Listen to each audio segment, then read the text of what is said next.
इस कार्यक्रम के पुण्यार्चक हैं श्री नरेंद्र कुमार जैन, जिला जज, सेवानिवृत्त, पत्नी पूर्णिमा जैन, पुत्र एवं पुत्रवधू श्री तुषार जैन, श्रीमती नेहा जैन, पौत्रगढ़ सिद्धार्थ एवं आरव, पुत्री एवं दामाद श्रीमती तन्वी, रुचिन गर्ग जैन, दोहित्रियां तनिष्का एवं ऋत्विका।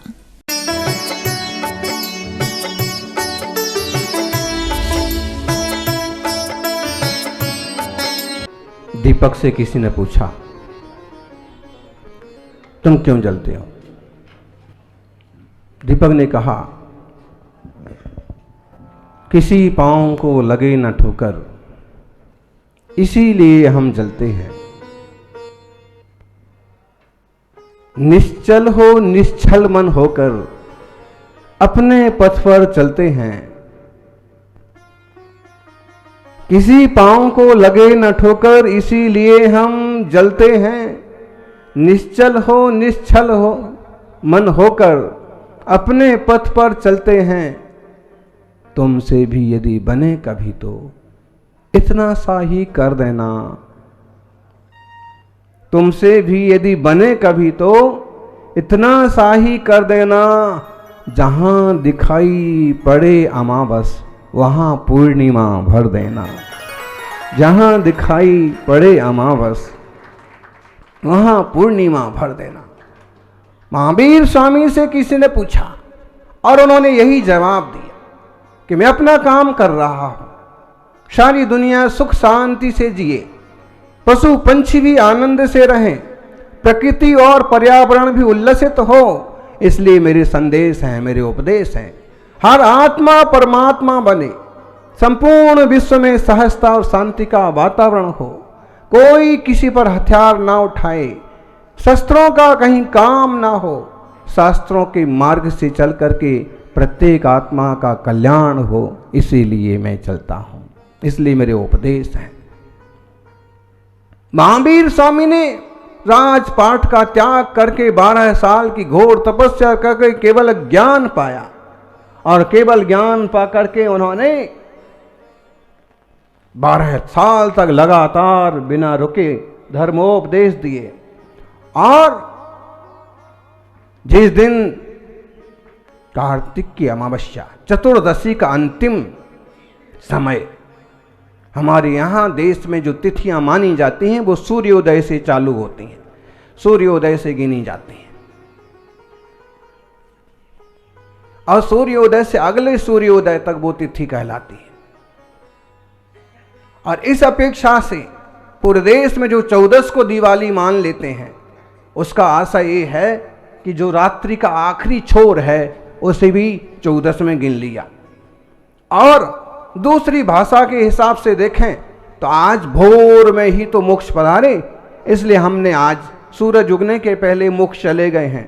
तो कुछ लोगों ने 14 मान लिया, यहां तक कि कुंद कुंद जैसे वरिष्ठ आचार्यों ने भी लिखा 14 किण्ड रत्तीय पश्चिमे भाई, आखिरी भाग में, माने वो अमावस्या का सुबह आ गया। और इसलिए देश में दुनिया में जहां भी दीपावली मनाई जाती है वह भगवान महावीर स्वामी के नाम से मनाई जाती है।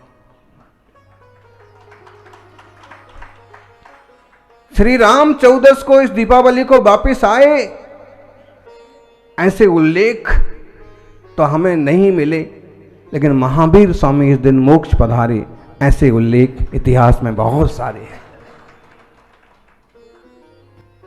और आप देखिए कि इस उत्सव को किसी भी नाम और किसी भी रूप में सही, लेकिन पूरा देश और पूरी दुनिया मनाती है। महावीर स्वामी का इतना तो अपना आज भी प्रभाव है, यश है। और दीपावली उसे कहते हैं, दीपावली किसे कहते हैं?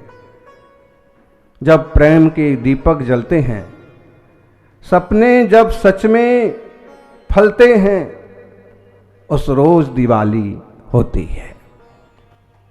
दिवाली कब होती है? जब आपस में प्रेम भाव बढ़े, जब सपने सच हों, मन में हो मधुरता भावों की, जब लह के फसलें चाओं की, उत्साह की आशा होती है, उस रोज दिवाली होती है। जब प्रेम से मीत बुलाते हों, दुश्मन भी गले लगाते हों, जब कहीं किसी से बैर ना हो, अपनत्व की आभा होती है, उस रोज दिवाली होती है। यही तो सारे संदेश हैं महावीर स्वामी के, अपनत्व के, भ्रातृभाव के, मैत्रीभाव के। जिस रोज इतने अच्छे गुण पैदा हो गए, उस रोज दिवाली होती। सब अपने हों, कोई गैर ना हो, सब अपने हों, कोई गैर ना हो, सब मित्र बने, किसी से बैर ना हो, अपनत्व की आभा होती है, उस रोज दिवाली होती है। ऐसा यह दीपावली का दिन अमावस्या को शाश्वत ज्ञान दीप जो था, वह महावीर स्वामी तो मोक्ष पधार गए। उस समय के 9 लिच्छवी और 9 वज्जी, 18 गणतंत्रीय जो सदस्य थे, राजा थे,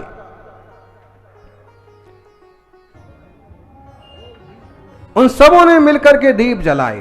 देवताओं ने पावापुर में आकर के दीपक जलाए कि अब वह प्रकाश तो नहीं रहा, द्रव्य प्रकाश तो नहीं रहा, अब हम उनकी वाणी को आगे बढ़ाएंगे और दीपक जला करके दीप मनाएंगे।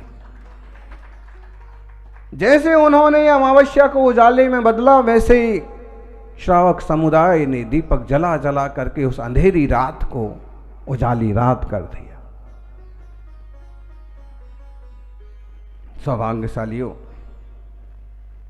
महावीर स्वामी कहते हैं कि बाहर के दीप जलें न जलें, भीतर के दीप जलना चाहिए, मन के दीप जलना चाहिए। वो कहते हैं, स्वार्थ तम को हम हटाएं, स्वार्थ तम को हम हटाएं, छद्म छल को भी भगाएं, त्याग मद को आज बाँचें, त्याग मद को आज बाँचें, प्रेम को पावन ऋचाएं। कैसी? त्याग मद को छोड़ें, त्याग मद को आज बाँचें, प्रेम की पावन ऋचाएं। ऋचाएं माने लाइनें, पंक्तियां, श्लोक। त्याग मद को आज बाँचें, प्रेम की पावन ऋचाएं, ज्योति झिलमिल जल उठेगी, दीप मानस में जलाएं, दीप मानस में जलाएं, भीतर में अंतस में जलाएं। घोर तम के गिर खड़े हैं, घोर तम के अंधकार के। महावीर स्वामी जब इस धरती पर आए तब घोर अंधकार था दुनिया में, हिंसा, कत्लेआम, अविश्वास, दुष्टता, गुलामी,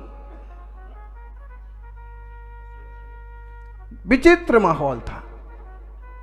घोर तम के गिरी खड़े हैं, लोभ के कंटक पड़े हैं, मोह बंधन बांधता है, दंभ बाधा बन अड़े हैं, नष्ट कर दें जो तिमिर को, नष्ट कर दे जो तिमिर को, तीर हम ऐसे चलाएं, दीप अंतस में जलाएं, दीप मानस में जलाएं। बस उजाला फैल जाए और कण कण जगमगाए, कांप जाए ये अंधेरा। बस उजाला फैल जाए और कण कण जगमगाए, कांप जाए ये अंधेरा। शुभ उजाला मुस्कुराए, साफ मन की गंदगी हो, दूर हो सारी बलाएं, दीप अंतस में जलाएं, दीप मानस में जलाएं। मूलाचार में 2 तरह के दीपों की बात आती है। एक वो दीपक होते हैं जो बाहर में प्रकाश करते हैं, और वो दूसरे दीपक होते हैं जो भीतर में प्रकाश करते हैं। जब ये लौ वाले दीपक जलते हैं तो बाहर में प्रकाश होता है, और जब ज्ञान के दीपक जलते हैं तो भीतर में प्रकाश होता है। बाहर के दीपक जलते हैं तो लोग अंधेरे में, खड्डे में, कुएं में गिरने से बच जाते हैं, और दीपक भीतर के जलते हैं तो नरक के गड्ढे में गिरने से बच जाते हैं, संसार के कुएं में गिरने से बच जाते हैं। इसलिए ज्ञान के दीप जलाओ।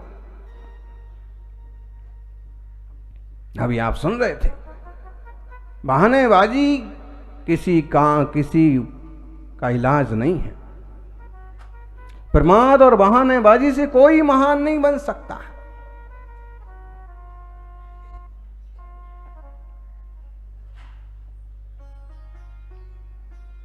मंदिर बन रहा है और खड़े खड़े देख रहे हैं। तुम भी काम कर लो, तुम भी पुरुषार्थ करो, तुम्हें भी लाभ होगा। तो इंसान कहता है कि भूखे पेट कहां काम होता है। सज्जन ने भोजन करा दिया, फिर भी वैसा का वैसा आके खड़ा हो गया। फिर कहा आप क्यों खड़े हो? उसने कहा पेट भरा है ना, तो भरे पेट भी काम नहीं होता। ऐसे आलसियों के लिए, ऐसे प्रमादियों के लिए तो कभी रास्ता मिलने वाला नहीं है मोक्ष का। समस्याएं तो रहेंगी रहेंगी। क्रिकेट का सीजन है, क्रिकेट का उदाहरण आप सुन रहे थे। पिच पर बल्ला लेकर के तो एक खड़ा होता है, और उसको आउट करने के लिए कितने होते हैं? 11 होते हैं।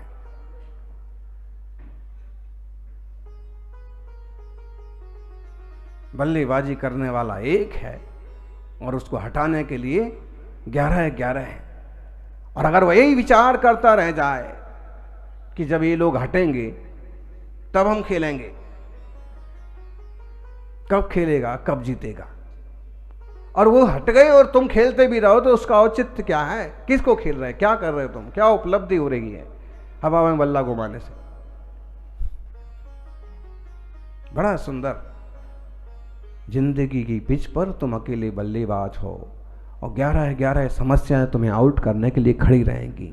फिर भी तुम डटे रहोगे तो ही खिलाड़ी कहलाओगे, तो ही जीतोगे। मोक्ष मार्ग में भी 11 लोग हैं, विकार हैं, जो इस आत्मा को आउट करने के लिए तैयार है। मोक्ष मार्ग में आगे ना बढ़ जाए, और नन्ना बढ़ा ले, और विशुद्धि ना बना ले। इसके लिए सबसे बड़ा मोह है कैप्टन। कैप्टन कौन है? मोह का है, मिथ्यात्व, मोह। अब मिथ्यात्व का कैप्टन हो गया। फिर 4 कसाय, फिर उसके 5 इंद्रियां और 1 मन। कितने हो गए सभी? 4, 6, 10 और 1, 11। एक अभी आगे बढ़ने नहीं देते हैं, नीचे घसीट देते हैं, गिरा देते हैं, आउट कर देते हैं। अरे तुम्हारी तो क्या औकात है?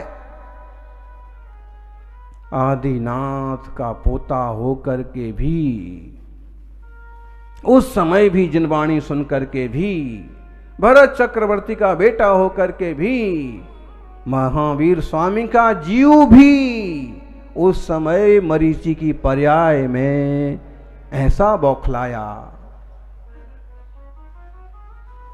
पिच पर तो आया, लेकिन अपने अहंकार से आउट हो गया। और उसके बाद 23 तीर्थंकर मोक्ष चले गए। तब जाके 24वें नंबर पर महावीर स्वामी का क्रम आया। अपनी तो क्या बात है, होनहार तीर्थंकर का जीव, जिन्हें आज हम वर्धमान महावीर कहते हैं, उनके साथ भी वो हुआ। कितने बार आउट हुए, कितने बार गिरे, कितने बार, फिर भी खेलते रहे, खेलते रहे, खेलते रहे, और आखिर में विजयी हुए। आप तो अभी पिच पर भी नहीं हैं, क्रिकेट के मैदान में भी नहीं पहुंचे।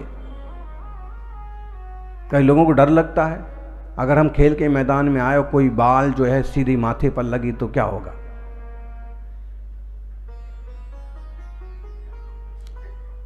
है ना, घुटने तक तो वो पहन भी लेते हैं, ऐसे चेहरे पर भी पहन लेते हैं।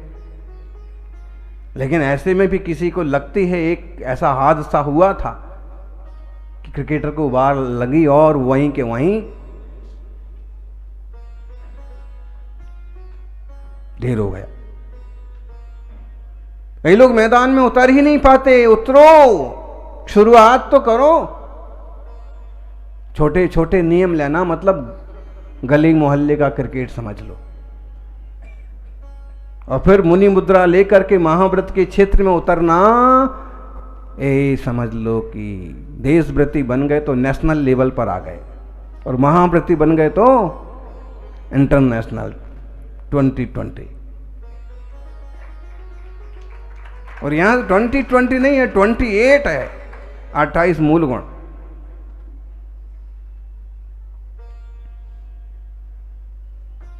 फिर भी डटे रहे, फिर भी जीतते रहे तो बहुत बड़ी उपलब्धियां हासिल होंगी। और कहीं लापरवाही हो गए, कहीं फिसल गए तो ऑल आउट भी होता है।